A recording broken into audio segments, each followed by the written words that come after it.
Ketika kita akan sampai di bulan Ramadan, membiasakan meningkatkan kuantitas sholat. Tambahkan jenis-jenis sholat sunnah yang mengiringi sholat fardu. Siang dan malamnya. Siang plus malam. Saya kotaki yang malam, terutama yang ini. Fokus. Lihat baik-baik. Anda tidak menyiapkan agenda ini, maka perjalanan puasa Anda hanya akan menahan lapar dan haus.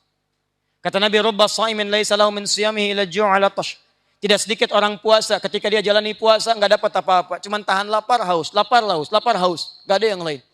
Karena dia tidak merencanakan kegiatan yang akan dikerjakan saat Ramadannya. Yang pertama, berlatih meningkatkan kuantitas dan kualitas salat. Siang, mulai sekarang coba keluarkan jenis salat-salat yang dikerjakan pada siang hari. Selain yang fardu. Misal, kita keluarkan. Dimulai awal pagi, awal subuh, 2 rakaat sebelum subuh. Kita ambil At-Tirmidzi, nomor hadis 414. Man shalla 12 raka'atan, siapa yang menunaikan salat 12 rakaat fi yaumin wa lailatin, siang dan malam, mengiringi salat fardu. Awas, hati-hati.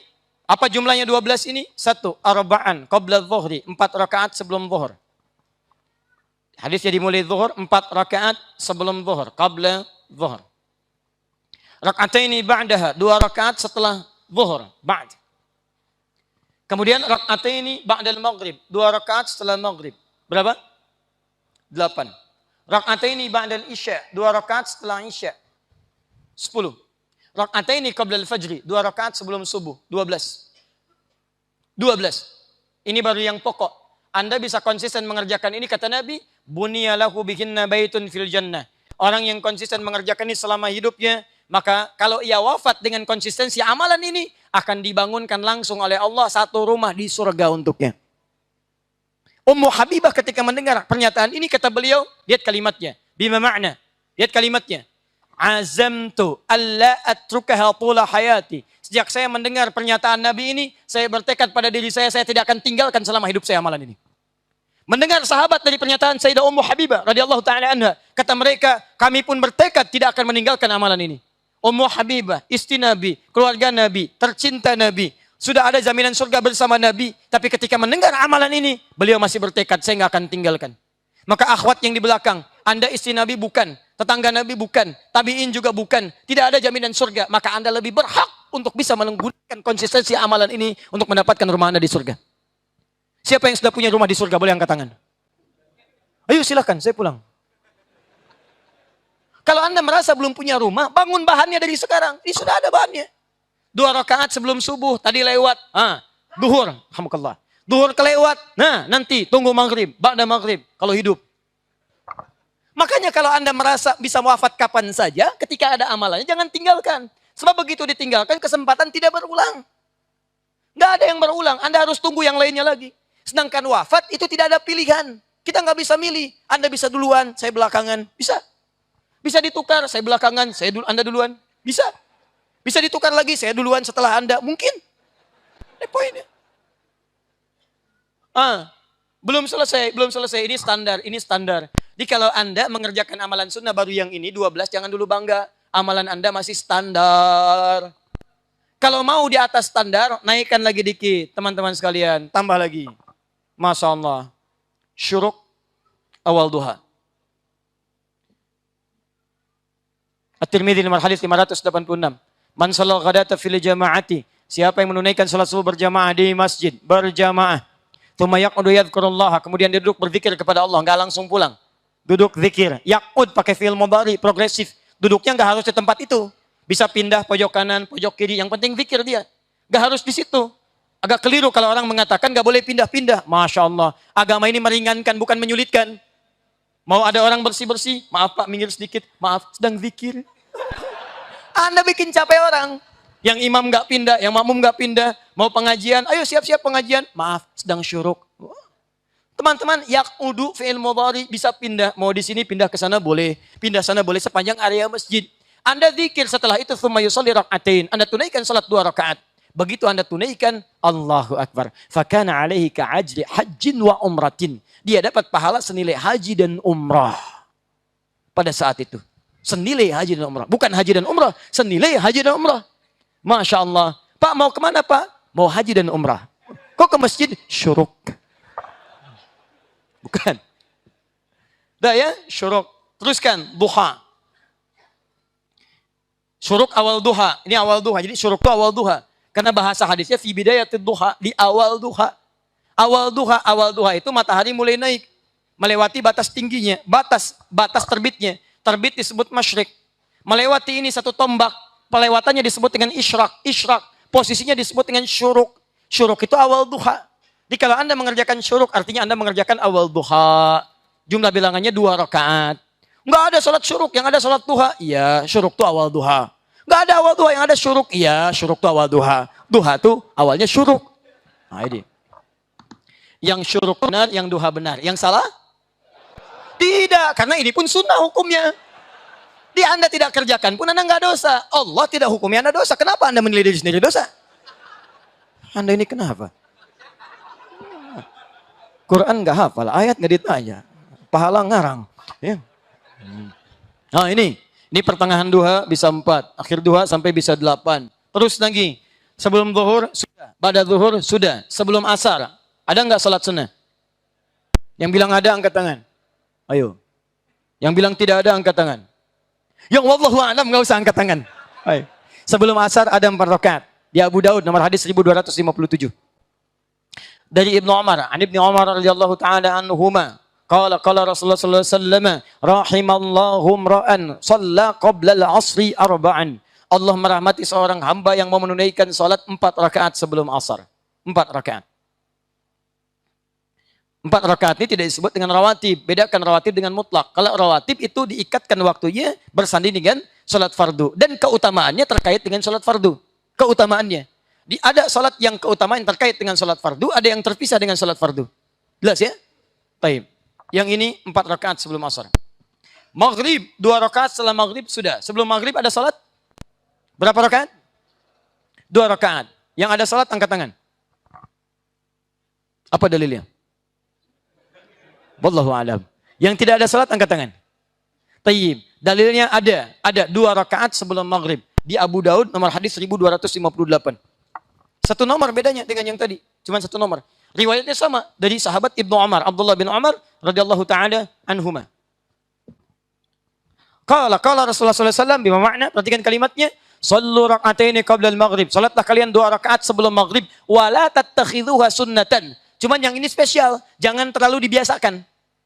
Ada kalimat wa la tattakhidhuha sunnatan, cuman jangan dibiasakan. Kalau ada kalimat jangan dibiasakan, berarti ini bukan kebiasaan. Kalau ada kesempatan saja, karena waktu maghrib itu singkat. Antara maghrib ke isya itu begitu pendek.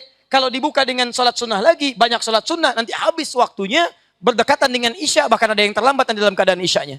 Kalau ada peluang saja, misal Anda sedang di Mekah, nunggu-nunggu kemudian mau qomat, karena dibiasakan dengan orang tawaf, harus memberhentikan dulu orang tawaf.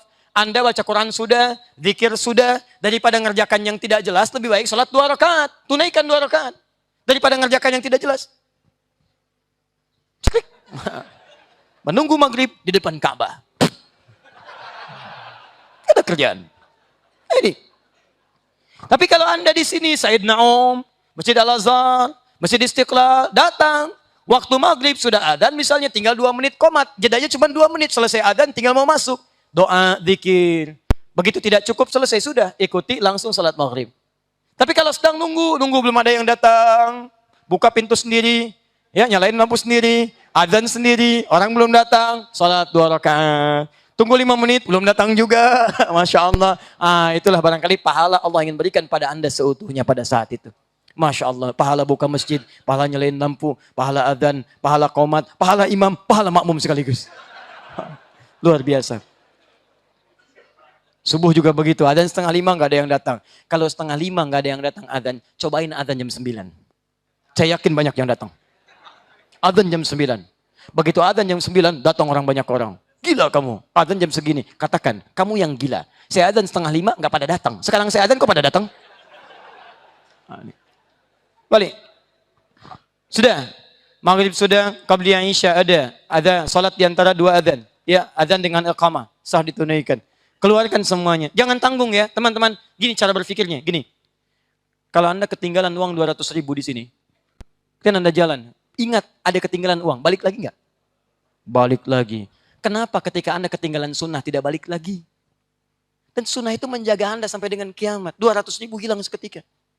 Handphone Anda ketinggalan sampai balik lagi. Pak, saya nyari handphone. Yang mana? 3315 Pak, Nokia dulu. Anda masih kejar. Kenapa sunnah yang menjaga Anda? Menenangkan hidup Anda, menjamin surga Anda. Enggak Anda ambil lagi. Sayang Anda. Dan Ramadan, ingat 10 kali lipat hari biasa. Makanya jangan tinggalkan satu amalan pun selama ada pahala di dalamnya. Ini poinnya. Ini rinci dulu. Jenis-jenis salat sunnah. Salat amalan pertama. Salat, keluarkan amalannya. Kalau bisa tuliskan. Ini hari pertama. Jenis salatnya apa saja. 1, 2, 3, 4, 5. Teruskan. Sampai malam. Malamnya biasakan mulai malam ini tahajud. Tahajud. Kalau belum sanggup tahajud, qiyamul lail. Tunaikan sebelum tidur. Misal 4 rakaat dulu. Tutup dengan witir 1 rakaat. Biasakan lagi. Nanti kalau sudah terbiasa, begitu tarawih, Anda terbiasa. Jadi kalau Anda nggak pernah terbiasa salat malam, awal-awalnya cuma rame. Rame awal-awalnya. Ya, hari kedua makin berkurang. Hari ketiga tadi, pertengahan mulai kosong. Akhir mulai cari tiket mudik. Sekarang aja udah habis. Sebagian udah nyampaikan. Coba lihat sebagian udah belanja, udah macam-macam. Itu pun saat dibeli belum tentu dipakai di hari raya. Karena saat mudik belum tentu disambut Anda untuk pulang. Karena Anda belum tentu hidup sampai tujuan. Silahkan Anda cek. Tingkat kejadian wafat paling tinggi di antaranya terjadi saat mudik. Berapa banyak orang mempersiapkan bekal, tapi ternyata tidak pulang ke kampung halaman. Pulangnya ke kampung, kemudian kiamat atau kembali kepada Allah Subhanahu wa taala. Ke kampung hisab kembali pada Allah Subhanahu wa taala. Karena itu saya harap pada Anda, kalau mudik biasanya Anda persiapkan untuk disambut luar biasa. Bayangkan saat Ramadan. Mudik, motornya bebek, bekalnya singa. Luar biasa lihat. Betul, motor bebek pakai lagi ke sini, ada lagi, terus lagi, tambah lagi. Tulis di belakangnya, sayang aku pulang. Masya Allah. Sampai Pantura. Dan dia kabarin sama yang di rumah. Abang mau pulang nih, mau pulang. Ibunya nyiapkan. Rumah dicat, bagus-bagus. Yang tidak ada dia ada-adakan. Hadir. Sampai hebatnya cuma saat bulan Syawal, Idul Fitri, akhir Ramadan. Itu yang ada, yang sebelumnya tidak pernah ada. Cek yang tidak ada dia ada-adakan, bahkan dahsyat sekali. Luarnya kongwan, dalamnya rangginang. Cuma saat itu. Nggak ada yang lain lagi. Itu kue paling tidak konsisten semuka bumi itu. Paling tidak konsisten. Yang trompet orang Skandinavia, yang bagiannya orang Belanda. Itu kan isinya rangginang. Balik ke sini. Kenapa Anda tidak berusaha menyiapkan penyambutan Anda saat di akhirat? Ada orang yang disambut oleh Allah Subhanahu wa taala melalui malaikatnya saat dia masuk ke surga. Siapa orang-orang ini? Di antaranya orang yang menghidupkan amal ibadahnya ketika dia hadir menghadap pada Allah Subhanahu wa taala. Quran surah 13 ayat 23 sampai 24. Kamil. Ayat 23. Bismillah. A'udzu billahi minasy syaithanir rajim. Jannatu 'adnin yadkhulunaha wa man salaha min abaihim wa azwajihim ومن صلح من آبائهم وأزواجهم وذرياتهم والملائكة يدخلون عليهم من كل باب. Ahmad teruskan. Salamun عليكم بما صبرتم فنعم عقب الدار. Masya Allah. Ada orang yang sekeluarga itu oleh Allah disediakan surga khusus untuk satu keluarga besar ini. Jadi kalau Anda biasakan amalannya sekarang teman-teman sekalian, Anda belum tentu sampai ke bulan Ramadan. Termasuk saya, kita tidak bisa memilih. Tapi kita bisa berlatih untuk meraih penyambutan saat di akhirat nanti. Anda biasakan mulai hari ini. Wa man salaha min abwaihim, orang-orang soleh dari bapak-bapaknya. Wa azwajihim, pasangan-pasangannya. Wa dzurriyyatihim, anak cucunya. Maka ada pilihan kita untuk disambut di akhirat nanti oleh para malaikat. Dan hebatnya orang-orang ini diperkenankan melewati semua pintu surga. Malaikat menyambut. Wal malaikatu yadkhuluna 'alaihim min kulli babin, dari setiap pintu surga. Disambut kemudian salamun alaikum bima sabartum. Selamat ya, Anda telah sabar meneguhkan memperbanyak amal soleh saat sedang berada di dunia. Maka mulai hari ini saya sarankan kita tidak harus menunggu kemudian untuk masuk ke dalam bulan Ramadan. Karena belum tentu hidup sampai Ramadan. Tapi kalau Anda siapkan niat yang soleh, niat solehah, mulai sejak ini, boleh jadi dengan bulan ini dan seterusnya, Allah ingin merubah hidup kita sampai disambut malaikat sampai di surga nanti insya Allah. Karena itu teman-teman sekalian, satu sholat tingkatkan. Sholat malam, supaya tarawih nanti biasa. Saya percepat ya, saya agak cepat. 2, amalan selanjutnya.